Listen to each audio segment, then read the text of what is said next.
daughter of my father's first love suffered from heatstroke because she was left in the car. So he tied me up in a fit of anger and locked me in the car boot. He looked at me with utter disgust and said, "I don't have a vicious daughter like you. Stay here and reflect on yourself." I begged him, apologized to him, and pleaded for him to let me out. But all I got in return was his ruthless order. Unless she dies, no one is allowed to let her out. The car was parked in the garage. No one could hear me no matter how much I screamed for help. 7 days later, he finally remembered me and decided to let me out. However, he had no idea that I had already died in that trunk and could never wake up again. What about that rebellious girl? Has she begged for mercy yet? My father's questions echoed like thunder in the large villa. The butler, Alfred Donald, replied in a trembling voice, "Sir, Ms. Xavier hasn't come out yet." In between my father's fingers was a cigar, and he paused in his action momentarily. "I've spoiled her. That's why she's so unruly. How dare she lock Rosie in the car? We should let her suffer a bit." Alfred could not bear it and said, "But it's over 104 degrees outside. It's so hot in the car. Won't Miss Xavier?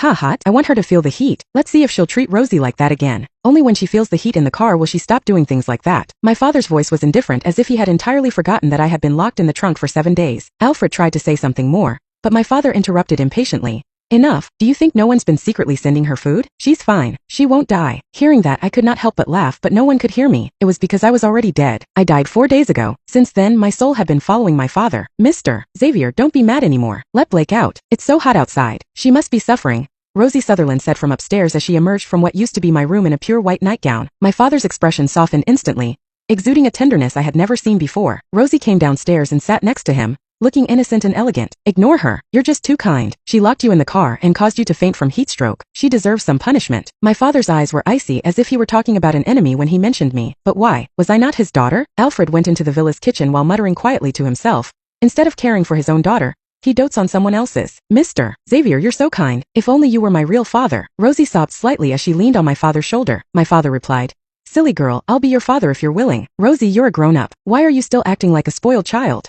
a woman said as she appeared. It was Queenie Sutherland, the love of my father's life. Before she showed up, I thought that my mother was the woman my father loved most. However, everything changed after my mother left. To this day, I felt somewhat grateful that my mother passed away due to illness and did not get to see the heartless side of the man she spent her whole life loving. I figured I would see her soon. Even if I got another chance at life, I would never want to be my father's daughter again. "Richard, a small punishment is enough. Blake is still your daughter," Queenie said. The mother and daughter echoed each other, doing everything to appear kind. However, they would not have watched me get locked in that trunk for 7 whole days and nights if they were truly kind. What was even more ironic was that the car was a birthday gift from my father. Now it had become my final resting place. 20 years ago, Queenie broke up with my father and immediately married a wealthy and powerful man per her family's arrangement. Times changed, and the wealthy man lost his fortune. Meanwhile, my father, who had been poor, married my mom and managed to turn his life around, becoming wealthy. It was a dramatic turn of events. My mom eventually passed away, and Queenie got divorced. These two were good news to my father. Just like that, Queenie